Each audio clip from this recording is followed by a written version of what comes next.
नमस्कार मंडळी, आज आहे माझ्या प्रेग्नन्सीचा 9 मंथचा दुसरा दिवस आणि त्याची सुरुवात आज खूप छान झाली. कारण जवळजवळ 1 महिन्यानंतर नाशिकमध्ये सूर्यदेवाने एंट्री केलेली आणि ती पण डायरेक्ट बेडरूममध्ये बेडवर. त्यामुळे मस्त त्याचा आनंद घेतला. त्यानंतर 2 ते 3 ग्लास पाणी घेतले, कारण आपली बॉडी डिहायड्रेट झालेली असते, त्यामुळे उठल्यानंतर हे मॅन्डेटरी आहे. त्यानंतर आज 9 वाजताच उठले, त्यामुळे म्हटले अगोदर ब्रेकफास्ट करावा आणि नंतर अंघोळ, कारण माझी एक टॅबलेट 9 वाजता कंपल्सरी आहे. त्यामुळे 1 नारळ पाणी, 7 भिजवलेले बदाम आणि 1 ॲपल खाल्ले. त्यानंतर अर्ध्या तासाने अंघोळ केली आणि मग मी प्राणायाम करायला लागले.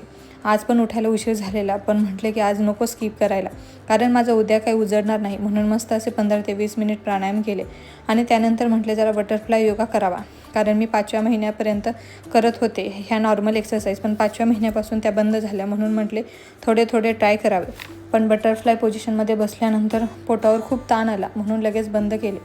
त्यानंतर भगवंतांची पूजा आरती केली आणि हनुमान चालीसा रामरक्षाचे पठण केले.